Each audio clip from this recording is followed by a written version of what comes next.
जय श्री राम दोस्तों, स्वागत है आप सभी का द कृष्णा क्लासेस में। तो दोस्तों, चयनित अभ्यर्थियों के लिए बहुत बहुत शुभकामनाएं हमारी तरफ से।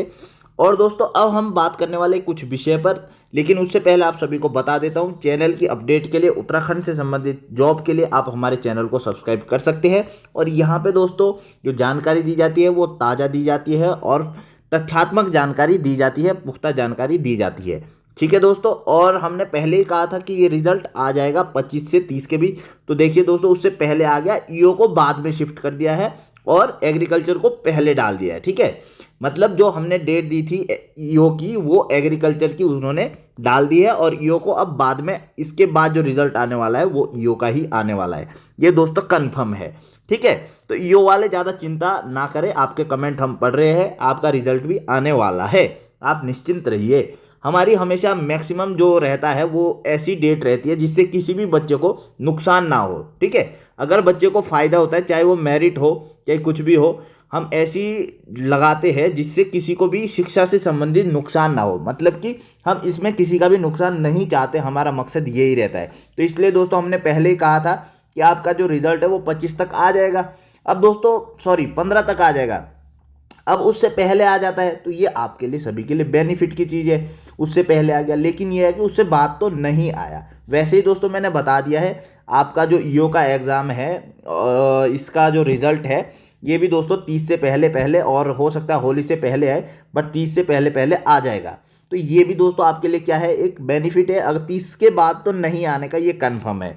ठीक है, तो अब दोस्तों बात करते हैं, ये हम पे क्वेश्चन काफ़ी आ रहे हैं। तो सबसे पहले दोस्तों हम इस पे बात करने वाले हैं। यहाँ पे एक चीज़ आप देखिए, यहाँ पे दोस्तों नोट दिया गया है। सबसे पहले क्या है, यहाँ पे लिखा गया है यूकेपीएससी की तरफ से, उक्त कट ऑफ मार्क्स की तालिका मात्र अभिलेख सत्यापन सूची निर्मित किए जाने के प्रयोजन से जारी की जा रही है। अभिलेख सत्यापन सूची में अभ्यर्थियों की संख्या यूनिक रखे जाने के उद्देश्य से अभ्यर्थियों को एक ही विषय पद के अंतर्गत, मतलब कि एक ही सब्जेक्ट में उनको लिया गया है अभी। ठीक है, और दूसरा दोस्तों क्या है, इसमें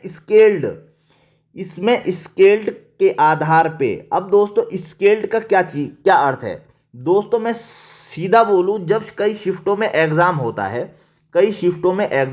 है, उसी तरह से उसमें क्या करते हैं, एक समानता लाने के लिए उसमें क्या कर देते हैं, आपका जो शिफ्ट होती है उसमें किसी शिफ्ट में ऊपर, किसी शिफ्ट में मार्क्स को कम कर देते हैं। ठीक है, जिससे कि क्या आ जाती है, एक समानता आपके पास आ जाती है नंबर की।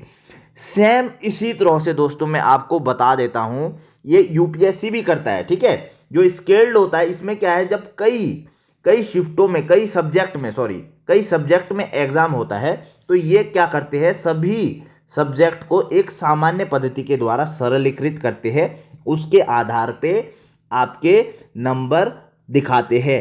मतलब कि मैं आपको बता देता हूं, जिस तरह से, अगर मैं सही हूं तो एग्रीकल्चर का जो सब्जेक्ट था कहीं ना कहीं आसान था। आप बायो का सब्जेक्ट देखेंगे थोड़ा सा कठिन था। हॉर्टिकल्चर का हमें नहीं पता क्योंकि इसका कोई अपडेट हमें नहीं मिला। ठीक है, थोड़ा सा आसान था, थोड़ा सा कठिन था। तो यहाँ पे कहीं ना कहीं ऊपर नीचे नंबर हुए हो गए, मैं ज़्यादा नहीं कहूँगा, 2-4 नंबर ऊपर नीचे हुए हो गए। ठीक है, बाकी दोस्तों मुझे नहीं पता इसका हकीकत में क्या प्रोसेस रहता है, ये किसी को यूकेपीएससी हो या यूपीएससी हो नहीं बताता, जो स्केलिंग का सिस्टम है वो क्या रहने वाला होता है। बस आप इसमें इतना ही समझ सकते हैं कि भाई संयुक्त विषय के पदों में क्या कर देते हैं, वो स्केलिंग कर देते हैं, जिससे कि आपके नंबर को एक समान लाने की कोशिश की जाती है। अब दोस्तों फाइनल कट ऑफ के बारे में काफ़ी मैसेज आ रहे हैं। सबसे पहले तो दोस्तों मैं आप सभी को बता देता हूं कि जो इसका फाइनल कट ऑफ का जो स्थिति है, वो अगर एक सब्जेक्ट का रहता तो शायद आइडिया लग जाता, सीट्स का लग जाता। यहाँ पे दोस्तों कई चीज़ें हैं, कई चीज़ों को देखना है, तो ये थोड़ा आइडिया लगना कठिन है।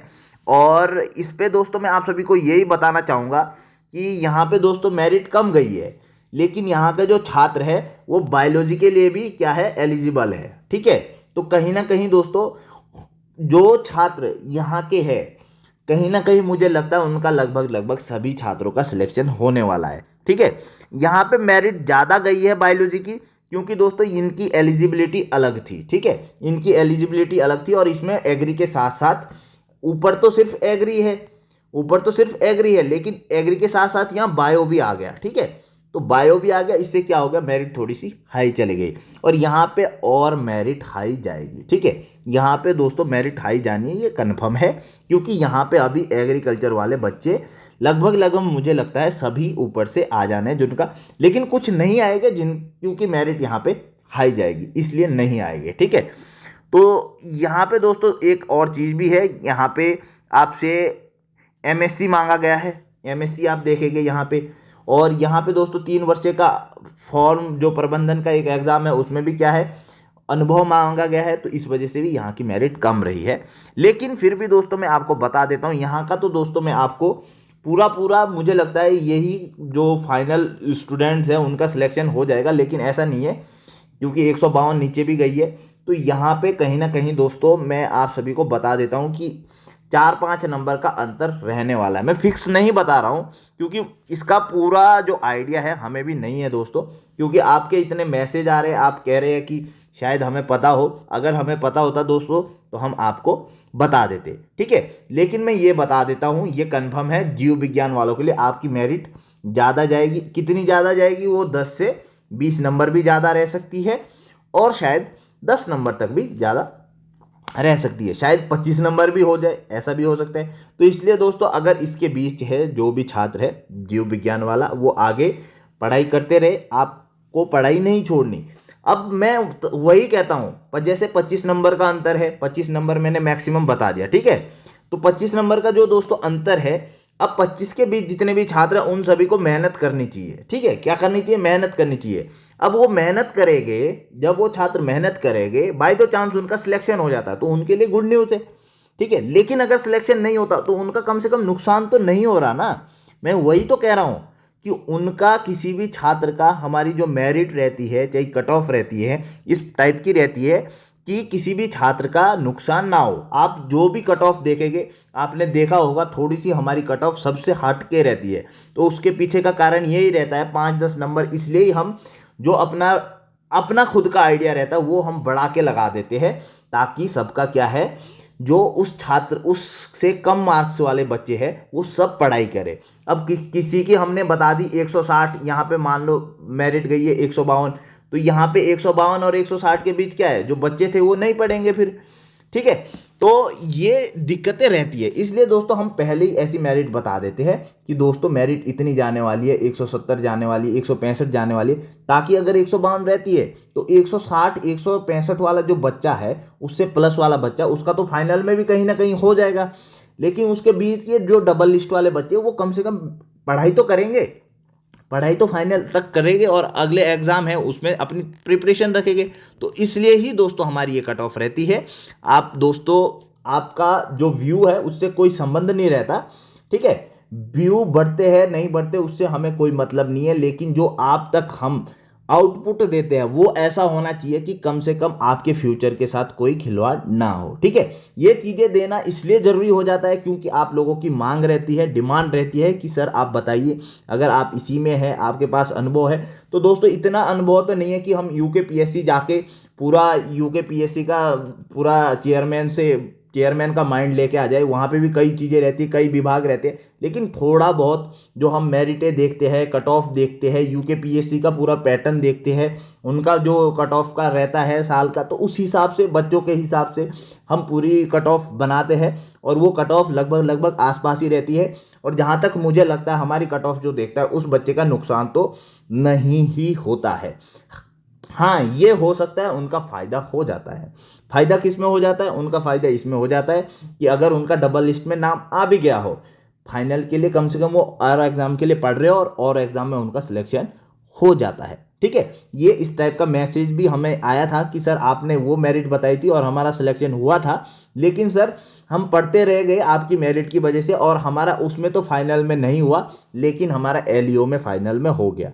तो ये दोस्तों बहुत अच्छी चीज़ें हैं, और ये मैं अच्छा बेनिफिट, एक पॉजिटिव पॉइंट मानता हूँ आप सभी के लिए। आप चीज़ों को ले रहे हैं, आप मेरिट को समझ रहे हैं, और उस हिसाब से आप पढ़ाई भी कर रहे हैं कि हाँ यार इससे कम है तो हमें पढ़ाई करनी चाहिए। तो इसलिए दोस्तों आपको पढ़ाई करनी चाहिए। अगर हम मेरिट बता रहे उसमें आप सिलेक्ट नहीं हो पा रहे तो आपको पढ़नी चाहिए, क्योंकि फाइनल मेरिट में कभी कभी हो जाता है छात्र बाहर हो जाता है, और फिर जो फाइनल मेरिट में बाहर होने का दुख है वो बहुत ज़्यादा होता है दोस्तों। उससे अच्छा छात्र को लगता है यार मेरा पहले ही नाम ना आता, 2-3 महीने तो ख़राब नहीं करता मैं। अब बच्चा क्या है, जो अभी फाइनल में जो अभी कुछ डाउन वाले हैं वो तो समझ चुके हैं कि हमारा नहीं होगा, लेकिन जो ऊपर वाले बीच में फंसे होते हैं वो ज़्यादा परेशान होते हैं, और उन्हीं के अकॉर्डिंग हम ये मेरिट को और ज़्यादा बढ़ा के बताते हैं ताकि वो परेशान ना होकर पढ़ाई कर ले। भाई होगा ठीक है, नहीं होगा तो आप पढ़ाई तो कम से कम कर रहे हैं। मैं गलत उसमें तो आपको आउटपुट आपको ये तो नहीं दे रहा कि आपका फ्यूचर भी दिक्कत हो रहा है। आपने बोला हो गया मेरा, हो गया कहीं उसमें आ गया, हो गया, लेकिन फाइनल में नहीं हो रहा। तो इससे बहुत ज़्यादा धक्का ना लगे, दर्द ना पहुंचे, इसलिए ही दोस्तों हमारा ये रहता है। और इसमें दोस्तों मैंने फाइनल बता दिया है, 25 से 30 नंबर का फर्क हो सकता है। जो इसके बीच है वो अपना पढ़ाई करे। हाँ, बाय द चांस आपका अगर सिलेक्शन हो जाता है तो आपके लिए गुड लक हमारी तरफ से, ऑल द बेस्ट। आप आराम से नौकरी करिए, कम से कम तब तक आपकी पढ़ाई तो होती रही। ठीक है दोस्तों, यही है। बाकी दोस्तों आप वीडियो को शेयर करिएगा अच्छी जगह, अच्छे छात्रों तक, और लाइक करिएगा। जय हिंद, जय भारत, जय उत्तराखंड। अपना ध्यान रखें, अपनों का ध्यान रखें।